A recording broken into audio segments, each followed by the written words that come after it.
Hello, Facebook and YouTube. So today I will be going over anarchy's biggest compromises, and I would like to start with the biggest one yet. The number one is definitely legal marriage. Because it is sanctioned by the government or the church, it violates the anti-state and anti-authoritarian principles. Any anarchist who serves as a bridesmaid or groomsman for a legal marriage or who gets legally married is a traitor to their own principles. Not only should marriage's legal framework be rejected, but so should its traditional link to monogamy and nuclear family primacy. What if you have anti-government principles and you still want to get married? Well then, you have the choice of common law marriage or a reception-only wedding, neither of which have wedding vows or ceremonies. To those of you who have asked me, what if one of my friends or somebody in my family gets married and asks me to be a groomsman at their wedding? Then I will need to know first if the wedding has a ceremony, and if so, I will have to turn down their offer as well. Any priest, judge, or minister who performs a wedding ceremony is a representative of fascism and authoritarianism.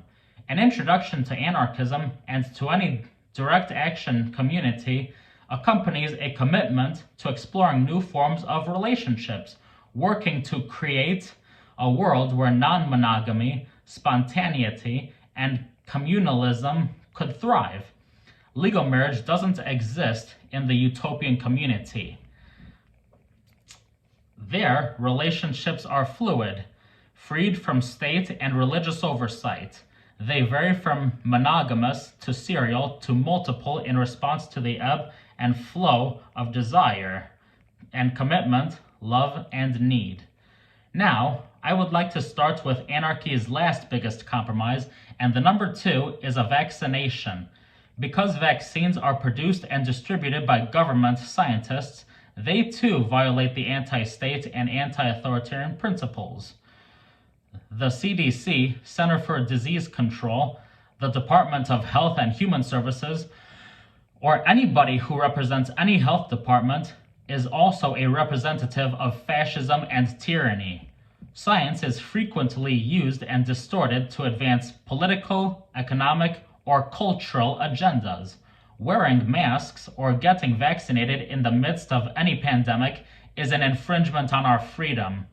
And when government and the state infringe these freedoms, they create their own form of coercion. Now, I want you to compare a CDC vaccination card with a driver's license. Vaccinated people are allowed to go anywhere they please, but why can't the unvaccinated people have the same benefit? Anybody with a driver's license can drive, but why can't those without one have the same benefit? So much for the saying, all men are created equal, huh? Any person who is forced to show any proof of any identifying information is basically a Jewish person being forced to wear the Star of David in a Nazi concentration camp. Now, as I wrap up these biggest compromises, an ad for the anarchist newspaper, Onward, lists principles or goals: revolution, liberation, direct democracy, ecology, anti-capitalism, non-hierarchy, freedom, participation, solidarity, mutual aid, justice, community, anti-statism, peace, anti-oppression, equality, cooperation, classless society, anarchism.